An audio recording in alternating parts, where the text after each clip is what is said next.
dice que se refiere a una debilidad moral general.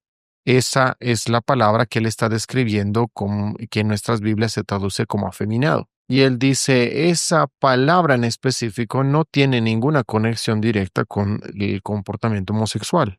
La segunda palabra él dice, y yo estoy citándolo a él dice que puede estar implicando un acto sexual, pero no necesariamente dentro de una relación homosexual. Él sugiere que Pablo estaba más preocupado sobre el asunto de la prostitución, que podría tanto incluir como no incluir la actividad homosexual. Ahora, en los años recientes, hubo algunos que han estado siguiendo sus perspectivas y casi cada aspecto de su argumento ha sido debatido. Y aquí quiero dirigirme especialmente para los pastores, que ustedes pueden encontrar el libro de Kevin DeYoung de muy buen uso aquí. Eso está disponible en español. ¿Qué es lo que la Biblia realmente enseña sobre la homosexualidad?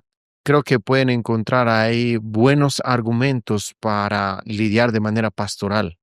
Pero si volvemos a estas palabras que encontramos en el capítulo 6, verso 9, la traducción que yo prefiero es un poco pedante y debo admitir, sin embargo, que significa lo que la mayoría de nuestras Biblias sugieren, pero también intenta dar alguna distinción entre las dos palabras griegas. La Reina Valera hace cierta distinción entre estas dos palabras. Pero, por ejemplo, si nosotros leyéramos la versión de la NBI, sí que reconoce dos palabras ahí, pero mientras observamos a las dos traducciones, podemos darnos cuenta que el significado de las palabras no es bastante obvio. La segunda palabra que Pablo usa es una palabra que no se usa en toda la literatura griega. De hecho, quizá él como que creó esta palabra. Ahora, por otro lado, les mostraré que eso no es tan extraordinario como suena, pero yo intentaré traducirlo de esta manera.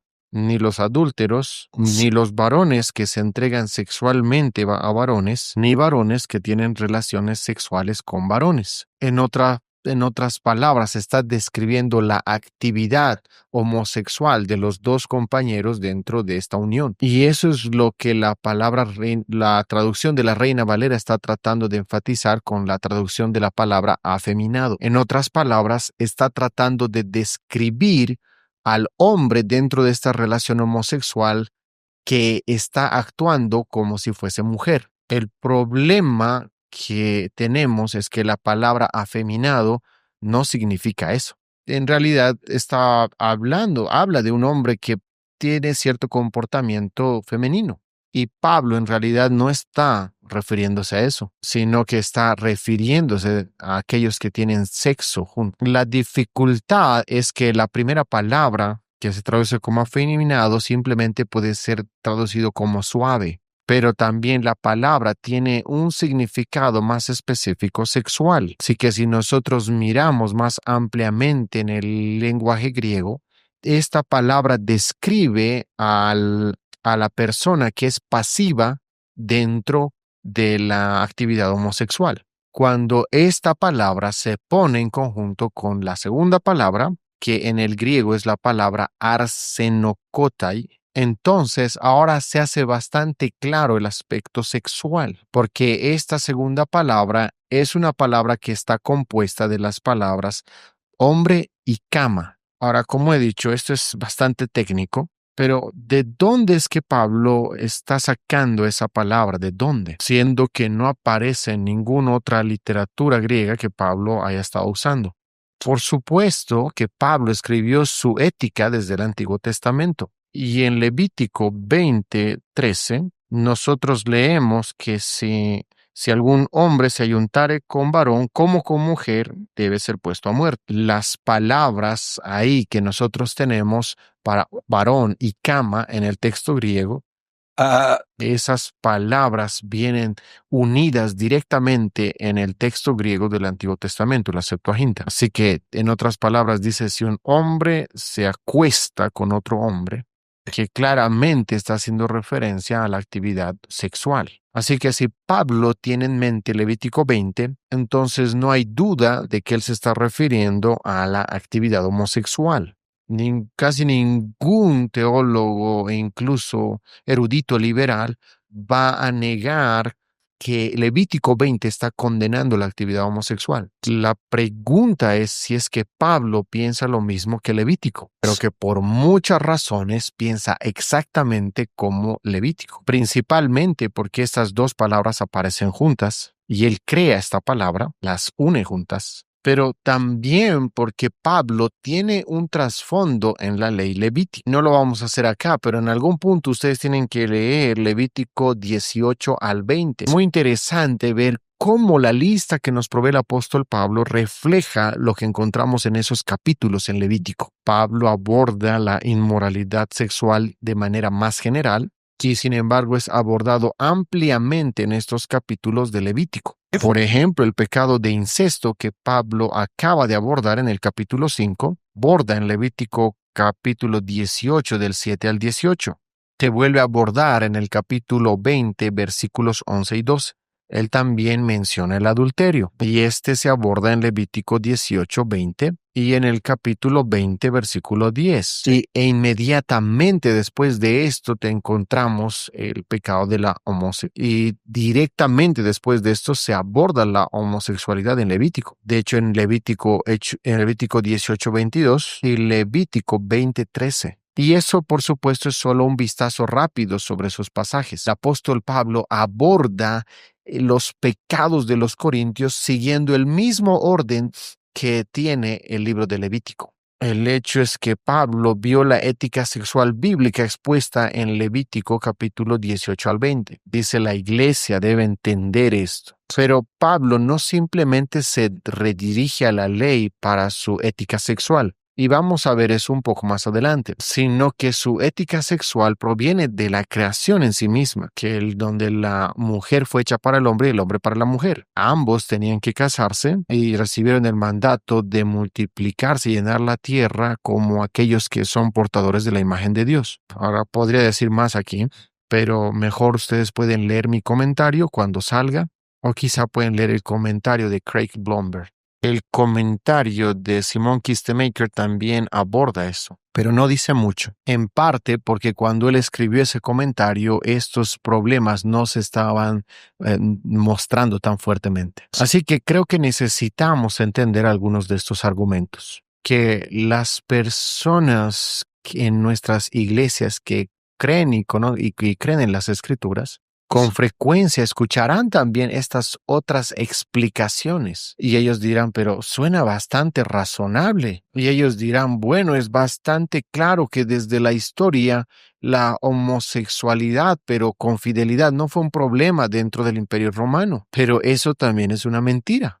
La homosexualidad fiel se podía encontrar en muchos lugares. De hecho, había ciertas reglas de cómo tenían que comportarse los hombres con hombres y las mujeres con mujeres. Creo, de hecho, que había una frase en la literatura romana que decía que un hombre tiene una mujer para tener hijos y un hombre para amarlo. Así que el punto es que lo que lidiamos en la actualidad no es un problema nuevo. Fue un problema incluso más grande en la sociedad que lo rodeaba a los corintios. E incidentalmente, creo que también es un buen recordatorio para nosotros cómo Dios ayudó en su gracia a crecer a la iglesia en medio de esos siglos. Después de unos 300 años después de esto, el imperio llegará a ser cristiano. Para el tiempo en que Constantino sea el emperador, él será cristiano. Y el mundo empezará a mirar abajo este tipo de comportamiento. Dios es un Dios asombroso.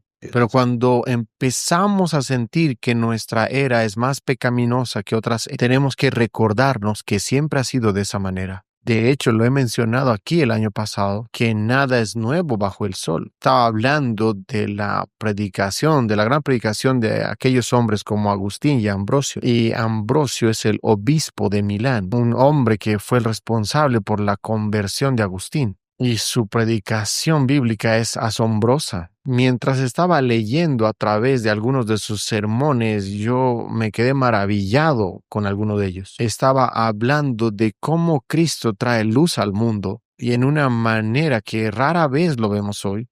Y entonces él dice, déjenme hablarles a ustedes mujeres sobre que han tenido abortos para que no se vean horribles. Ahora nosotros tenemos también bastantes abortos en nuestra sociedad igual. Pero yo creo que nunca he escuchado que no quería, que quería simplemente abortar para no verse horrible después de dar a luz. Situación en el Imperio Romano era tan mala como vemos en la actualidad. Y Dios intervino. Él hizo caer al Imperio Romano. Y gradualmente el Evangelio incluso se esparció aún más. Así que nunca caigamos en desesperanza sobre lo que vemos en este mundo. Entendamos lo que Pablo se está refiriendo en la perspectiva tradicional a la que tenemos respecto de la homosexualidad. Una de las aplicaciones que yo sugiero sobre esto, y hablo esto en parte por las cartas de Pablo, es que debemos ser cuidadosos que nosotros no abordemos desde el púlpito la agenda del mundo. Yo no sé si sea verdad aquí, no sé cómo sea aquí, pero allá en Inglaterra la iglesia evangélica usa mucho tiempo para discutir sobre la agenda homosexual. Para Pablo, el asunto es sencillo. Ese es el comportamiento de las personas que son caracterizadas por la carne. Su preocupación es que eso no sea normal dentro de la iglesia. Y también tenemos que abordar tanto los pecados sexuales que menciona aquí Pablo con el resto de la lista que él nos provee acá. Así que él menciona, por ejemplo, idolatría, que yo les garantizo que allá en nuestra iglesia en Inglaterra es más un problema más que la homosexualidad incluso. Habla también de los avaros. Probablemente ese es un pecado en el que todos nosotros hemos caído. Habla también de los borrachos, de los maldicientes. He escuchado a personas en la iglesia que están maldiciendo a otras. Así que me gustaría hablar más cómo es que el mundo afecta a la iglesia. Y generalmente, como Pablo dice aquí, de estos tipos de pecados que hemos venido hablando. Pero tenemos que siempre volver al punto donde Pablo está poniendo su énfasis. ¿Acaso ustedes no saben quiénes son? Ustedes han sido lavados, ustedes han sido santificados, son la iglesia, son justificados. Y amo ese énfasis de recordarme quién soy yo. Y entonces yo debo reflejar eso en la manera como vivo. Y creo que todos nosotros dentro de la iglesia necesitamos aplicar eso a nuestras vidas. Cuando te sientas enojado con alguien más, cuando tú estás chismeando sobre alguien más, cuando te sientes lleno de orgullo, Pablo dirá, ¿acaso no te recuerdas quién eres? Bueno, si ahora nos movemos al capítulo 6, versículo 12, Pablo empieza esta sección hablando de huir de la inmoralidad. Vamos a volver en un momento donde él dice que todas las cosas me son lícitas, pero en el versículo 18 dice huye de la inmoralidad. Y de hecho, esta es una forma de resumir estos versículos finales y podamos ir rápidamente a través de esos versos. La inmoralidad es incompatible con la unión con Cristo. Los versículos 12 al 20. Eso significa que la identidad comunitaria requiere santidad. Los versículos 18 al 20. Ahora recuérdense que hemos visto esto anteriormente en varios lugares. La santidad es un requisito para la iglesia y el mandato es claro, el mandato en resumen que aparece en el versículo 18. Así que por lo tanto huyan de la inmoralidad. Ahora en los versículos 13 al 19, Pablo da razones de la necesidad de huir de la inmoralidad. Primero, el versículo 13 dice que el cuerpo es para el Señor. Luego, versículo 15, los cristianos son miembros de Cristo. Luego, versículo 17, los cristianos son solo un espíritu con el Señor y están unidos a Él. Luego, el pecado sexual es un pecado en contra del cuerpo. Finalmente, el versículo 19, que el cuerpo es el templo del Espíritu Santo. Ahora, aquí pueden encontrar una diferencia importante en lo que vemos en el capítulo 3, versículo 16. En el capítulo 3, 16 se recordarán que Pablo dice que la iglesia es el edificio de Dios. Pero ahora aquí Pablo se está refiriendo a que el Espíritu vive también en nosotros como individuos. Y luego él dice, ustedes no se pertenecen a sí mismos. Y en el versículo 20 nuevamente vuelve a apelar a la cruz. Ahora, el argumento principal aquí se encuentra al final del versículo 13. El cuerpo es para el Señor y el Señor para el cuerpo. En otras palabras, el cuerpo ha sido creado con una relación especial para el Señor. Y Pablo utiliza una imagen. Él dice que esa relación que nosotros tenemos del cuerpo a Dios es una relación tan cercana como la relación entre el estómago con la comida. En el griego, esa palabra para el Señor es un dativo de ventaja. Es decir, que cuando Pablo dice para el Señor, quiere decir que es para el beneficio del Señor. Pablo también dice que el Señor es para el cuerpo, en el sentido, como lo dice el versículo 19, que Cristo habita en el cuerpo, lo une consigo mismo.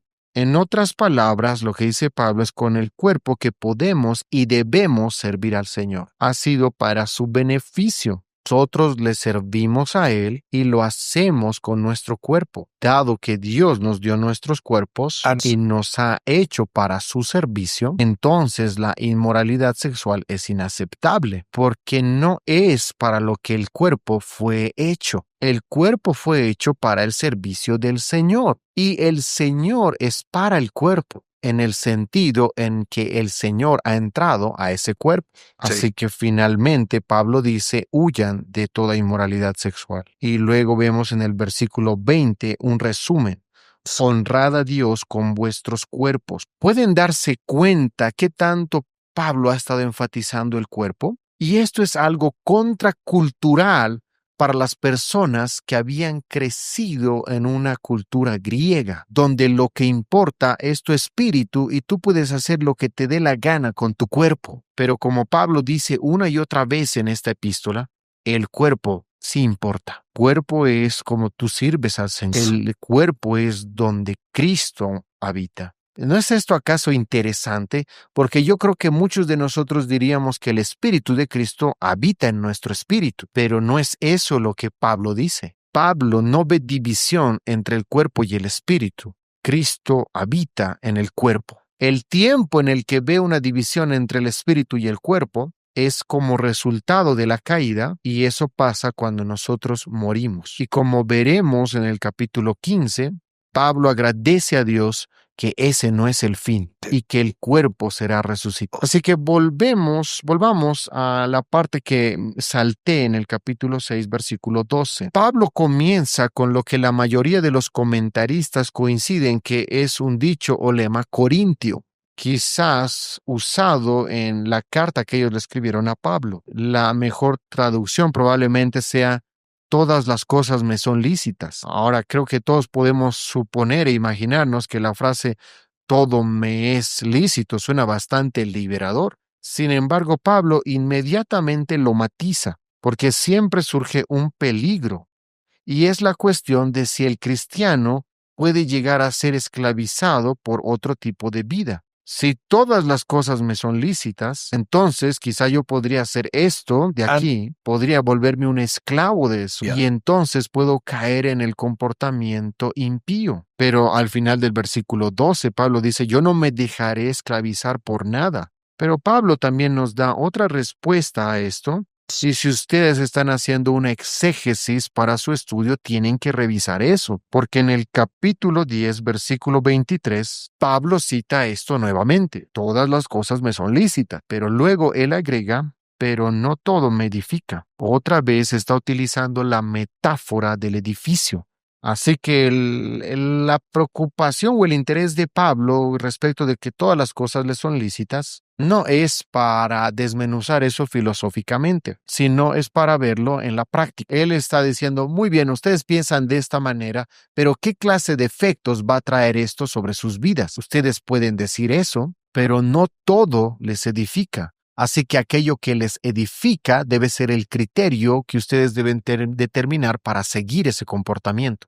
Así que para el final de este pasaje, sabemos que este eslogan es simplemente peligroso. No es una palabra a repetir. Pero todavía surge una pregunta más antes de que finalicemos el capítulo 6. Y es esto lo que llamamos también que son problemas. Y nos referimos al versículo 18. ¿Qué es lo que Pablo quiere decir con aquellos pecados que se cometen fuera del cuerpo? Bueno, el pecado sexual es contra el cuerpo. Podemos leer el versículo 18. Huid de la fornicación.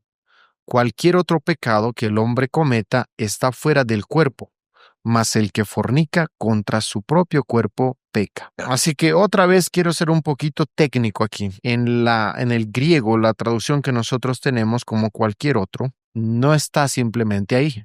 Otras traducciones tienen como los demás pecados. Pero lo que actualmente Pablo está diciendo es esto. Cada pecado que una persona comete está fuera del cuerpo, mientras que el pecado sexual es contra el cuerpo. Ahora, las traducciones han introducido la palabra otros para tratarnos de ayudar a entender la oración. En otras palabras, lo que ellos están tratando de implicar es que el pecado sexual es diferente que los otros pecados. Quizá lo que quieren decir es que es más pecaminoso que otros pecados, pero en realidad no es eso lo que Pablo está queriendo decir. La segunda mitad del pasaje es bastante clara. Aquel que comete fornicación, que fornica contra su propio cuerpo peca. Otra vez recordándonos de lo que se está hablando aquí. Es un pecado en el cual está yendo en contra de lo que Dios ha creado que sea el cuerpo. Pero ¿acaso quiere decir Pablo que hay alguna diferencia entre el pecado sexual y otros pecados? Porque si nosotros introducimos la idea de que otros pecados son así, pero el pecado sexual es así, suena como si Pablo estuviese diciendo que este de alguna forma es como un pecado peor. Escuchen lo que dice Juan Calvino. Él admite que muchos pecados diferentes tienen un impacto grave en nuestros cuerpos. Por ejemplo, podemos pensar inmediatamente en algo como la borrachera, pero él escribe esto. Sin embargo, esos otros pecados no dejan parecida la misma mancha inmunda en nuestros cuerpos. Pero vale la pena analizar si el propio Pablo insinúa aquí ¿por qué hace esta distinción entre pecados? Recuerda que ha estado describiendo en detalle que el sexo con una prostituta ha causado una unión con ella. Ha causado una unión de cuerpos con la mujer involucrada, cuando en realidad hemos dicho el cuerpo es para el Señor. Dentro del propósito creativo de Dios, el cuerpo y su actividad sexual tiene un propósito que no puede ser destruido.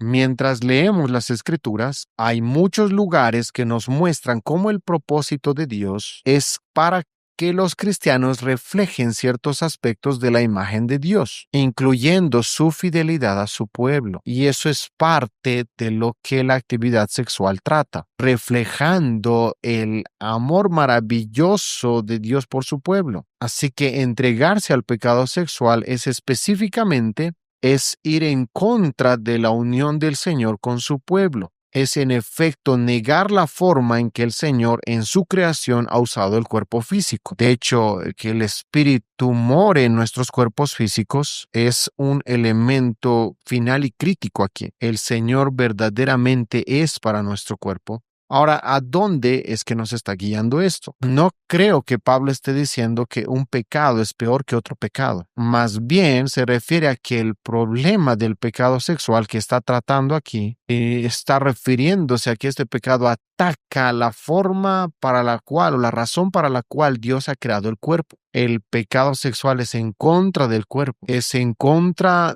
del uso que Dios ha determinado que tenga. Así que no está diciendo que un pecado es peor que otro pecado. No está diciendo, y yo odio diferir con Calvino, pero no creo que esté diciendo que deje marcas más profundas. Creo que está diciendo, este es el problema con el pecado sexual. Y en este punto, él no está lidiando cuál es el problema con los otros pecados. Nos va a decir más adelante, por ejemplo, el problema con la idolatría. Nos va a hablar también del problema del orgullo.